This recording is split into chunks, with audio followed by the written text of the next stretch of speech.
Hi there, it's me Tina Thomas and I have Richa with me. Today in this role play we are going to talk about a 10-year-old boy. Okay, this boy is having asthma and the mommy is also with the boy, and we'll see how the role play is going to start, right? Yes. Nothing much to say. We're going to talk about what asthma is and how we are going to find out the child is having, whether it's an allergy or anything like this. So here in this role play, I'm going to take the role as the patient, like mommy, and Richa is going to take the role as the nurse. Let's get started? Yes. Okay. Ready? Yes, I'm ready. Okay, and your time starts now. Good afternoon. Good afternoon. My name is Richa. I'm one of the registered nurses working in this emergency department. How may I address you? You can call me Tina. Hi, Tina. How can I help you today? This is my son Philip. Okay. He's 10 years old. Today, I don't know what happened, nurse. See, he's having difficulty in breathing. Okay. He's like, whenever he's taking a breath, he's having a labored breath. That's what I would really like to tell you. I don't know what has happened to him. Can you please check on him and tell me? Because I've not seen anything like this in him before. And this is the second episode like this. Yep, a year back he had. I'll tell you gradually. But can you just have a check on him right now? Definitely, I'll do that. Don't worry, you have reached the right place and we will do everything from our side, okay? But before we proceed further, I would like to gather some information about what exactly happened to him, okay? So can you give me more details about what was the symptoms he was showing? He was having difficulty in breathing and his nose was flared, and he was showing signs of difficulties, like when he was having breathing difficulty, like as if he was choking, I don't know, but he was having severe breathing difficulty. All right. And he was panting, he started to sweat.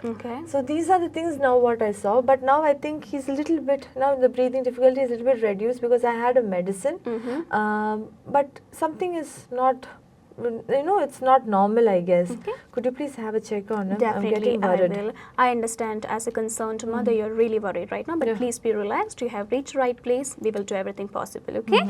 But before getting further, I need to ask you some questions, okay? So can you tell me whether you have any family history of allergy?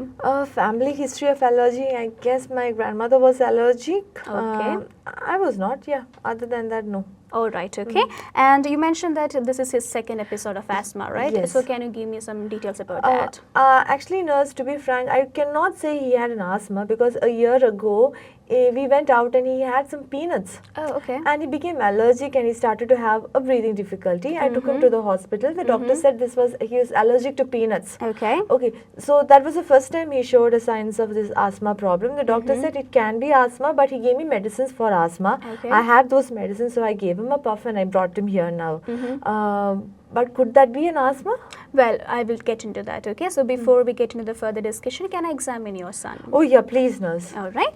So based on my examination, his vitals are normal right now and he is stabilized. So there is nothing for you to be worried about. He's not having difficulty in breathing right now and also he is stabilized. We are observing him. But we will discuss some details about it, okay? So I need to gather some information from you regarding your son. So can you tell me about his hobbies? Hobbies, like nowadays I have my parents along with me and they are very keen gardeners. So we maintain a big large garden at our house and my son is also helping them out. So this is one of his major hobbies now. He enjoys it, right? Oh, he just loves it. Okay, and does he complain about any discomfort after gardening? Have you noticed anything like that? No, I haven't, but I don't know, nurse, to be frank, I don't know, because we just started out recently, maybe around 3 to 4 weeks now, we started off with this gardening work. Okay. So he hasn't told anything like this. So while gardening, have you ever noticed him sneezing or, scratching or itching, anything like that? Yeah, he sneezes.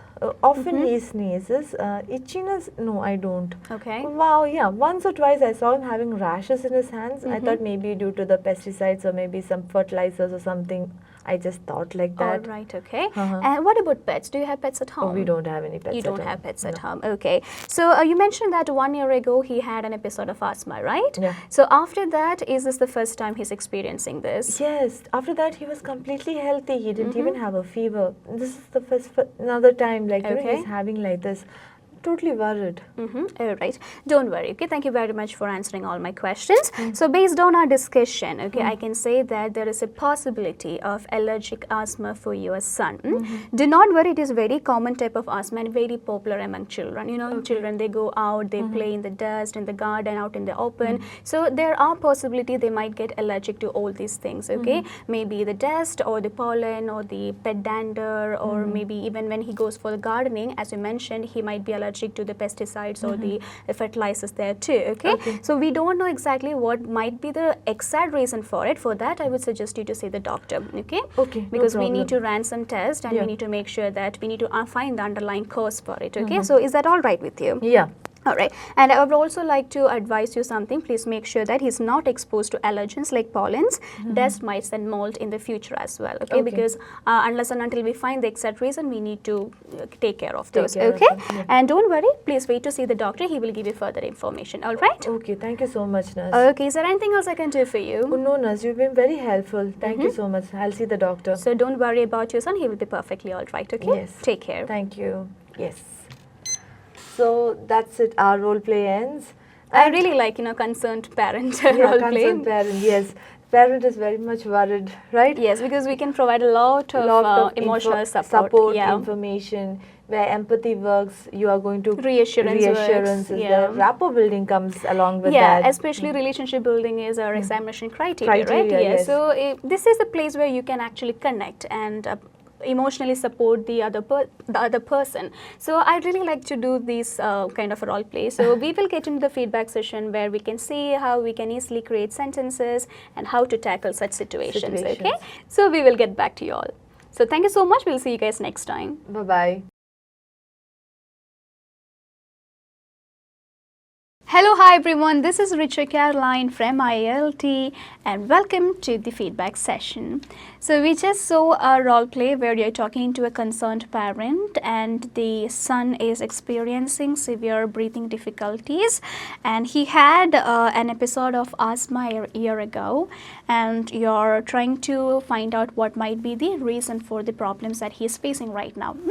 So let's get into the task explanation by jotting down the keywords and simplifying the sentences. So let's see the first task. Begin with warm greetings and address the concern. So we have seen this many times. So we have two segments here. The first one is greeting and the second one is addressing the concern. So you can start by saying, "Good morning, my name is Richa. I'm one of the registered nurses working in this emergency department. How may I help you today?" Okay, so this is how you can do task number 1. So she is explaining what is the problem and you're providing an initial assurance there. You know how to give that, right? You can say, "I'm sorry to hear that, but please be relaxed. Let me look into it."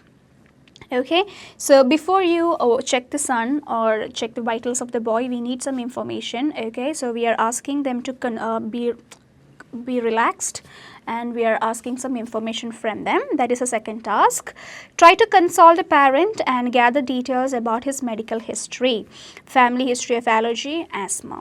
Okay, so you're trying to console, that is the first keyword here, and then you're gathering information. So medical history is your second keyword. Okay, so you can say that the second task, you can start by saying, "I will definitely look into your son, but before that, let me just check with you.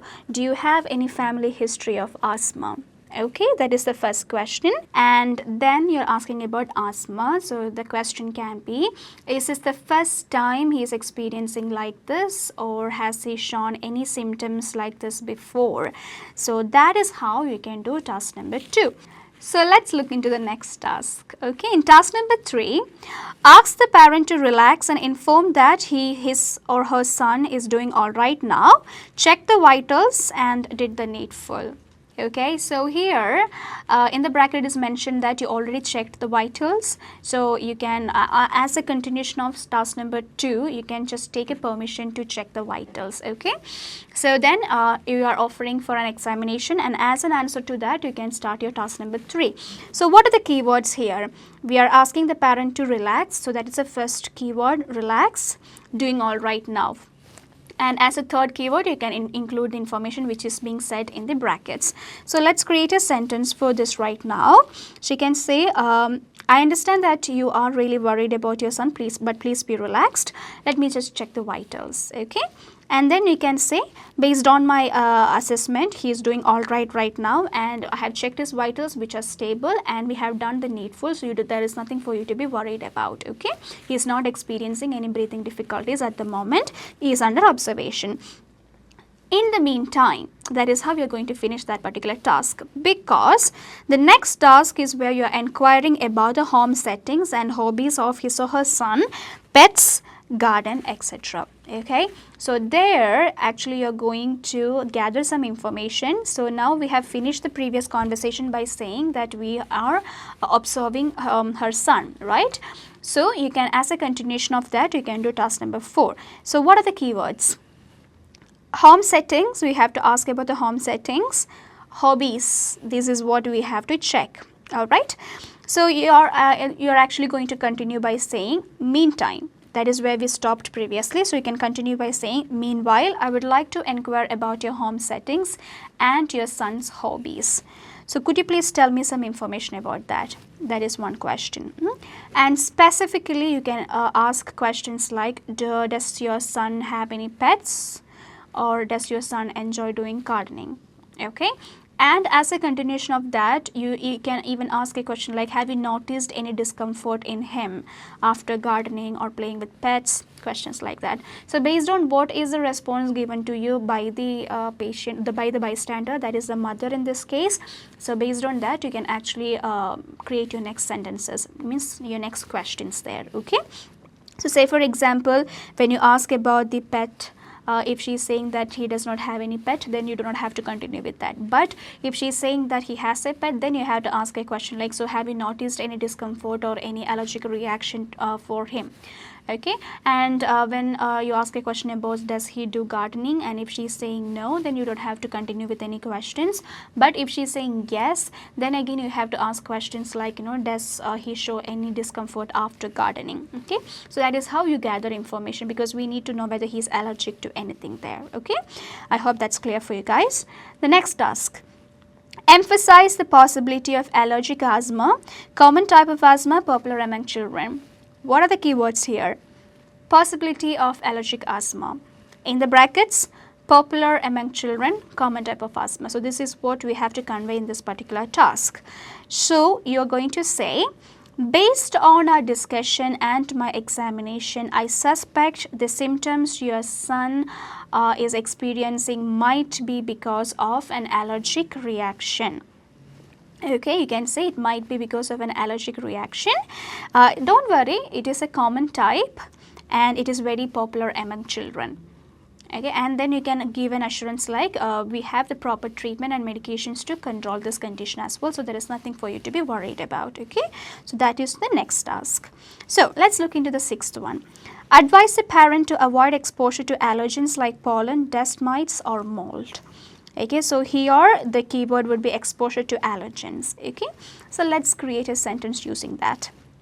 You can say, since I because the observation is whether he might be having an allergic asthma, so because of that you can say, since there is a possibility of allergic asthma, please make sure that you avoid any exposure to allergens like pollen, dust mites or mold in the future to avoid any complications. So please make sure that he is not going near any of this. Okay, so that is how you can create a sentence in that particular task. Let's see the last one. Advise the parent to wait to see the doctor. Simple, right? Here the keyword would be wait to see the doctor. So you can create a sentence by saying, before you leave, I would suggest you to see a doctor for further information. So that's how you can wind this up. So after doing all this task, you can wind the entire conversation in a good way by asking her whether she has any further questions. And when she says no, then you can say, don't worry, he's going to be all right. Please wait to see the doctor. The doctor will be here anytime soon. So this is how you start and finish this particular cue card. So as I always say, whenever you're dealing with a concerned mother or a parent, you have to make sure that you provide a lot of support, because such cases the interlocutors will be showing that emotional side of a mother or a father there. So you need to make sure that your approach is also compatible to that. So make sure that you provide a lot of strong, very strong acknowledgement statements as well as reassurance statements there. Okay, so I hope this has been helpful. So if yes, Stay tuned and keep watching us and let us know your feedback. So I'll see you guys next time. Until then, take care. Bye-bye. IILT, it's my cup of tea.